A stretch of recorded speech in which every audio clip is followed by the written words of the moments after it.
a graça e a paz de nosso querido e bondoso Deus, o amor de Cristo Jesus e a comunhão de Deus Espírito Santo estejam conosco quando queremos refletir nas palavras do Salmo do dia de hoje, Salmo 107, versículos 1 a 9, um salmo, podemos dizer, cumprido, até tem 43 versículos, mas na leitura de hoje são selecionados apenas os 9 primeiros versículos que trazem uma reflexão muito importante para a nossa vida.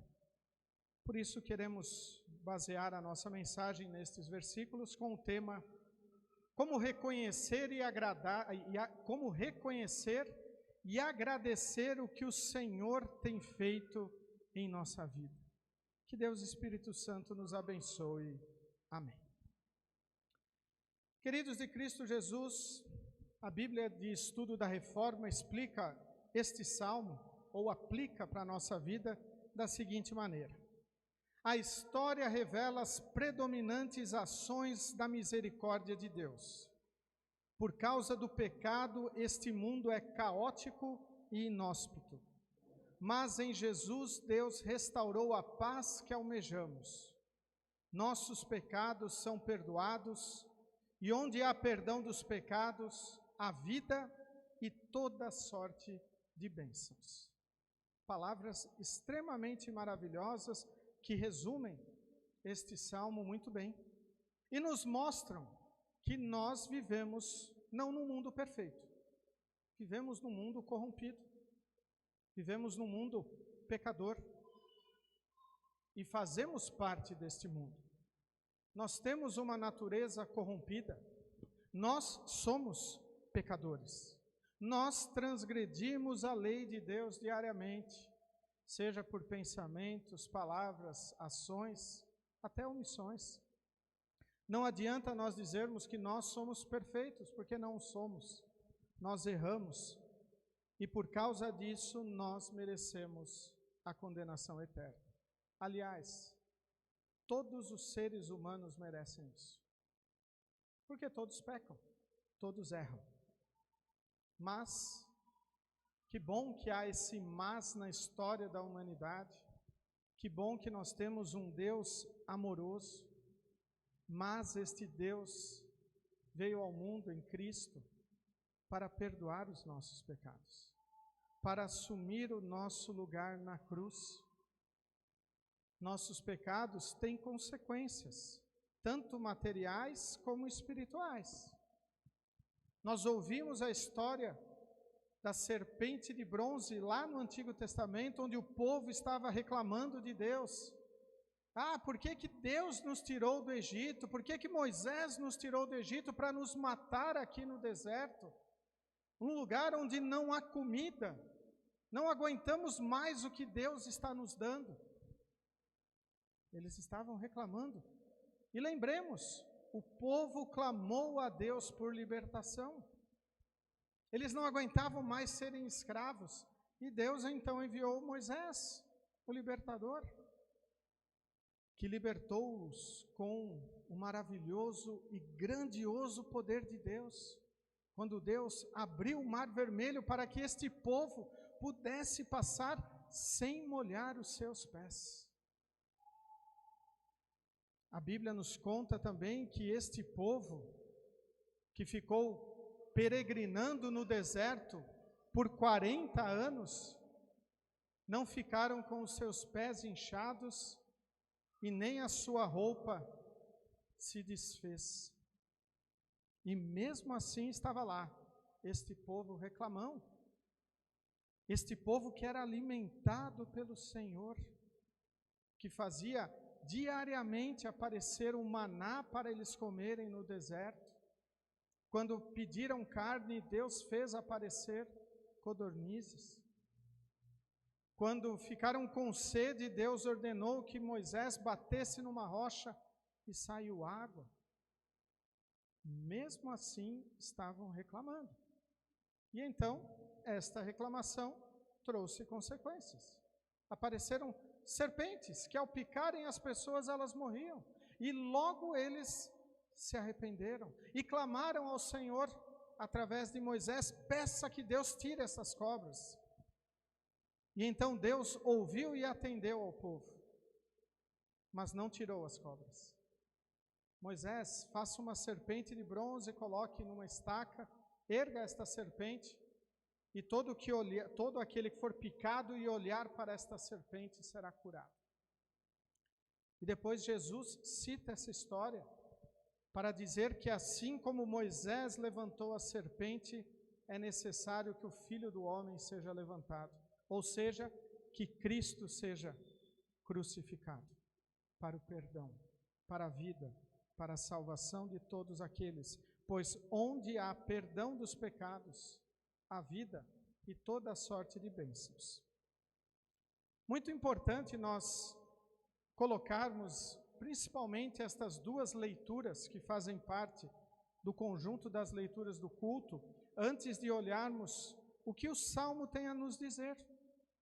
Porque este Salmo, esses 9 versículos deste Salmo, são muito importantes para a nossa reflexão, vivendo neste mundo caótico, inóspito, esse mundo pecador, sendo nós também pecadores. O Salmo começa dizendo assim: deem graças a Deus o Senhor, porque Ele é bom e porque o seu amor dura para sempre. Essas palavras, elas aparecem em outros salmos. Elas são repetidas em vários lugares na palavra de Deus e trazem uma verdade que nós não podemos esquecer. Deus, Ele é bom. Deus, Ele não é ruim. Deus, Ele não é injusto. Deus, Ele é bom. E o amor de Deus dura para sempre. Infelizmente, muitas vezes, nós nos pautamos pelo padrão do amor humano. E isso é muito perigoso, porque o amor humano, ele é falho e ele acaba, ele termina. Se alguém nos fala uma palavra que ela é mal interpretada, nós já viramos a cara para esta pessoa e às vezes até dizemos: nunca mais quero falar com ela, não amo mais esta pessoa. Mas o amor de Deus dura para sempre, mesmo quando nós transgredimos os mandamentos, mesmo quando nós desprezamos a palavra de Deus, desrespeitamos nossos pais, mentimos, enganamos, cobiçamos as coisas alheias. Mesmo assim, Deus está nos amando, pois Cristo veio a este mundo por isso, para nos salvar, para perdoar. Então, uma coisa que nós nunca devemos fazer é duvidar do amor de Deus e achar que Deus não nos ama. Muito pelo contrário. Independentemente do que estejamos passando, independentemente dos problemas que estejam em nossa vida, se são problemas emocionais, são problemas de saúde, são problemas de trabalho, enfim, o que for, Deus continua nos amando. Nós é que muitas vezes agimos ao contrário. Se Deus não dar o que eu quero, eu não vou mais servi-lo. Eu não vou mais ir na sua casa, não vou mais orar para Ele, vou procurar outro que me atenda. E Deus, Ele faz sempre o melhor por nós. Quer queira, quer não, Deus sabe o que nós precisamos. Por isso o salmista começa dizendo: deem graças a Deus, agradeçam, vivam agradecidos ao Senhor, não birrentos, não reclamões, como o povo de Israel, que estava apenas olhando aquele momento em que eles estavam vivendo, com impaciência. Talvez ainda não chegamos no nosso destino, quanto tempo vai demorar? Não aguento mais. Por que Deus nos tirou de lá onde nós tínhamos casa? Mas eles não lembravam lá onde eram escravos, lá onde estavam sendo torturados, lá onde não tinham liberdade. Às vezes nós perdemos a paciência com Deus porque nós achamos que nós sabemos as coisas melhor do que Ele. Mas Deus sabe o que é melhor para nós. Deus continua agindo em nossa vida de uma maneira maravilhosa. Os versículos seguintes deste salmo dizem o seguinte: que aqueles que Ele libertou, repitam isso em louvor ao Senhor. Ele os livrou das mãos dos seus inimigos e fez com que eles voltassem dos países estrangeiros do norte e do sul, do leste e do oeste. A história do Antigo Testamento nos mostra diversos momentos em que o povo de Israel não estava na sua terra, estava preso, estava em cativeiro, e Deus o liberta. Talvez eles passaram por isso para aprenderem algumas coisas, para valorizarem o amor e o poder de Deus em sua vida. E nós temos que tomar cuidado para nós não nos colocarmos em cativeiro, porque Deus nos liberta da condenação, Deus nos liberta das acusações do diabo, Deus nos liberta das acusações da nossa própria natureza pecaminosa, quando Ele opera a fé em nosso coração e nos dá a certeza de que Cristo é o nosso Salvador, como registrado em João capítulo 3, versículo 16. Um dos versículos mais conhecidos da palavra de Deus, que deve servir de um refrão para a nossa vida. Porque Deus amou o mundo de tal maneira que deu seu Filho unigênito, para que todo o que nele crê não pereça, mas tenha vida eterna. Crer em Jesus como Salvador nos dá a vida eterna. Vida eterna. Não é uma vida de sucesso neste mundo, não é uma vida livre de problemas, não é uma vida liberta das doenças que nos cercam, mas crer em Cristo nos dá a certeza de uma eternidade no céu. Porque neste mundo nada é eterno. Este mundo irá acabar. Por isso, a nossa esperança nunca deve estar pautada nas coisas deste mundo. Nossa esperança olha com os olhos da fé e almejam uma vida eterna, uma vida com. E Deus nos livra das mãos dos nossos inimigos. E Ele nos conduz, Ele nos abençoa. O versículo 4 é dito assim: alguns andaram perdidos pelo deserto e não acharam nenhuma cidade onde morar.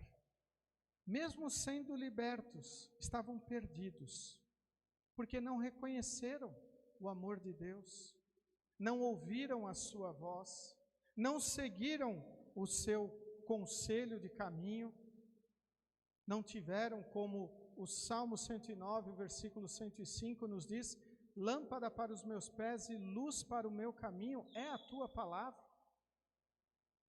Ela nos conduz à vida eterna e sem ela nós vamos estar condenados, perdidos.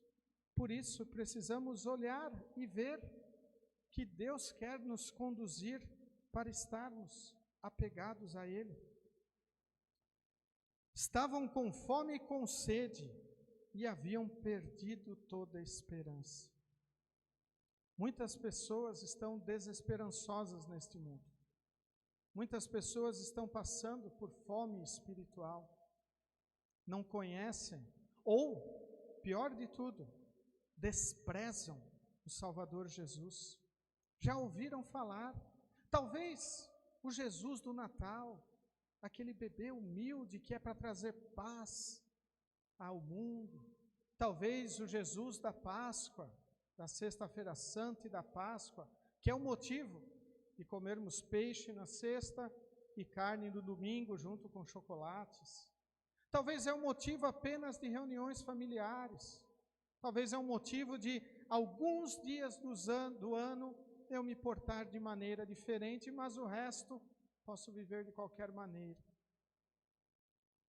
Estes estão perdidos, estes estão com fome, com sede, não têm onde morar. E então, nós somos chamados a iluminá-los, somos chamados a testemunhar o seu amor. Mas, infelizmente, muitos cristãos, eles enxergam esta missão de maneira diferente. Eles querem julgar todos aqueles que não estão ao seu lado. E são muito interessantes as palavras de Jesus do versículo 17 de João 3. Porque o Filho do Homem não veio para julgar o mundo, ele veio para salvá-lo. Nós temos que testemunhar o Jesus que morreu na cruz para nos perdoar, para perdoar estes que estão com fome, com sede espiritual, para perdoar estes que estão perdidos. Nós somos chamados para sermos luzeiros do Senhor aqui neste mundo. E isto nós fazemos quando reconhecemos e agradecemos o que o Senhor tem feito em nossa vida. Sim, nós temos que reconhecer que Deus age em nossa vida, diariamente, não só neste momento de culto. Deus age através da sua palavra. Deus age quando nós lemos a sua palavra, quando lemos o momento devocional em casa, quando ouvimos o programa de rádio, quando assistimos alguma mensagem pela internet. Deus age para que o nosso coração reconheça a nossa necessidade dele. E assim, reconhecermos que nós precisamos dele. E agradecer por ele operar a fé em nosso coração, nos dar perdão, nos dar vida, nos dar salvação. Porque alguma vez nós também estivemos nesta situação. Estivemos perdidos. Estivemos com fome, com sede espiritual. Talvez não deixamos a comunhão da igreja, mas passamos por momentos de dificuldade, onde dizemos: eu quero que tudo acabe logo, não aguento mais, minha vida não tem sentido. E então o Senhor vem e age. E Ele age porque Ele ouve o nosso clamor. No versículo 6 é dito: então na sua angústia gritaram por socorro, o Senhor Deus os livrou das suas aflições. Mas só pode gritar por socorro ao Senhor aquele que conhece o Senhor, aquele que sabe que existe esse Deus maravilhoso. E nós, por vezes, devemos clamar pela ajuda do Senhor em nossa vida, em todos os nossos momentos angustiantes, em todas as dificuldades, mesmo que nós achemos que essas dificuldades não são tão grandes assim, ou ainda naquelas dificuldades que tapetes são puxados da nossa vida, perdemos o chão e dizemos: acabou a vida para mim. Mas o Senhor continua a nos buscar, a nos carregar, a nos abençoar, a nos conduzir.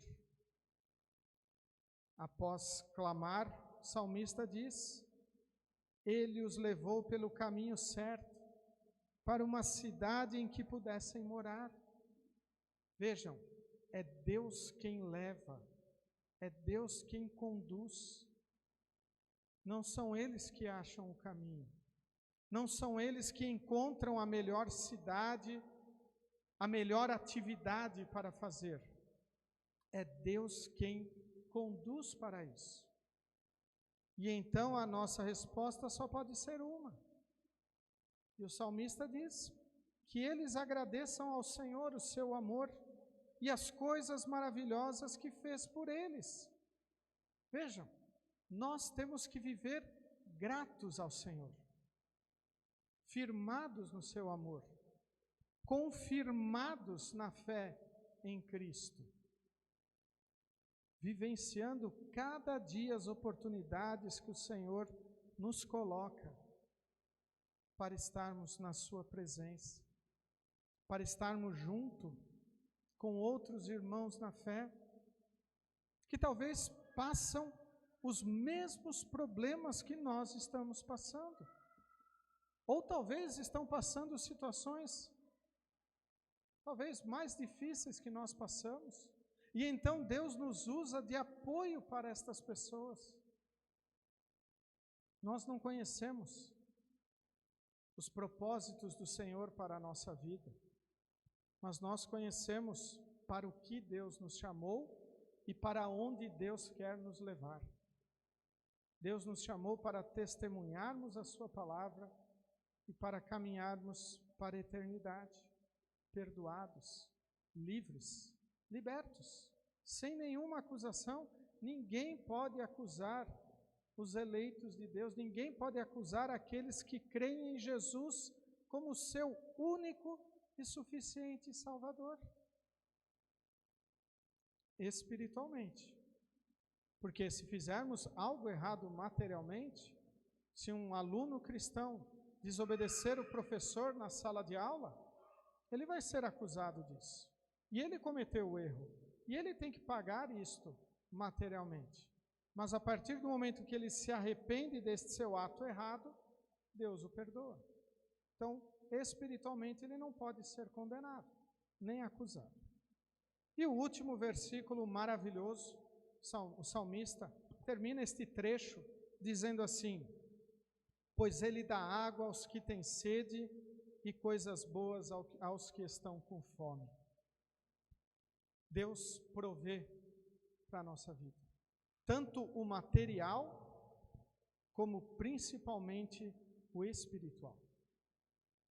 Deus nos dá água para matar a nossa sede material, e Deus nos dá da água da vida para matar a nossa sede espiritual. Quando em Cristo Ele envia o Espírito Santo para nos perdoar, nos salvar, operar a fé e nos dizer: creiam em Jesus, confiem nele, olhem para Ele, pois vocês foram picados pelo pecado. Olhem para Cristo e vocês vão ser perdoados. Quando ouvimos esta leitura de Números, este episódio da serpente de bronze, não tem como humanamente ficar pensando, como que olhar para alguma coisa vai curar a picadura de uma cobra? Nem um remédio, nem uma erva, nem uma compressa eles tinham que pôr, não. Bastava olhar que eles eram curados. Isto não vale para nós hoje. Não temos que ficar colocando Deus à prova dizendo: se eu for picado eu vou olhar, vou ser curado. Deus não deixou isso para nós. Mas Ele nos deixou algo infinitamente melhor. Olhem para Cristo Salvador e vocês serão perdoados. Confiem nele e vocês não terão peso nos seus ombros. Vinde a mim todos que estão cansados e sobrecarregados, e eu vos ajudarei, eu vos auxiliarei, eu vos perdoarei. Por isso, queridos de Cristo Jesus, como reconhecer e agradecer o que o Senhor tem feito em nossa vida? Primeiro, nós temos que reconhecer o perdão, a vida. Reconhecer que, se temos mais um dia e cremos em Jesus como nosso Salvador, nós somos chamados para falar, para testemunhar. Se temos mais um dia para vivermos neste mundo, vamos aproveitar com as pessoas que amamos. Vamos fazer coisas para a glória de Deus, não para a nossa glória, para a glória do homem, ou apenas para nossos prazeres. É muito bacana quando nós lembramos que o meu prazer é Cristo. A palavra de Deus deve ser o meu prazer. Logo, estar na casa do Senhor tem que me dar prazer, pois eu sei que eu sou perdoado e sou alimentado espiritualmente. Reconhecendo tudo isso, eu vou agradecer a Deus. Eu vou dar graças a Deus. Eu vou louvá-lo de forma pública. Eu vou mostrar para as pessoas que vivem comigo, que convivem ao meu redor, que eu entrego a minha vida a Deus, que eu dedico um momento da minha semana para cultuar este Deus. Talvez em nossos lares dedicamos tempo para ler a sua palavra, orarmos, meditarmos. Isto é agradecer a Deus. Não é apenas dizer um obrigado e tanto faz. Não, nós temos que mostrar que nós realmente somos gratos, principalmente pelo perdão que Ele nos dá. Pois onde há perdão dos pecados, a vida e toda sorte de bênçãos. Logo, queridos de Cristo Jesus, não tem como nós não reconhecermos o que Deus tem feito em nossa vida. Se assim dissermos que Deus não faz nada, nós somos realmente ingratos e hipócritas. E por sabermos que Deus faz na nossa vida, não tem por que não agradecermos a Ele. E devemos diariamente agradecer a Ele, particularmente. E quando nós temos a oportunidade, nos reunir com o povo de Deus para agradecer de forma pública ao Senhor. Como nós cantamos, de todas as tribos hão de louvar a Deus. Isto é agradecer ao Senhor. E nós fazemos parte destas, todas as tribos, povos, raças, somos nós. E assim devemos levar o amor de Deus para que mais pessoas possam se juntar a nós e agradecer ao Senhor também. Amém. Nos coloqueis em pé. Que a paz de Deus, que excede o nosso humano entendimento, guarde os nossos corações e nossas mentes em Cristo Jesus, o nosso Salvador. Amém.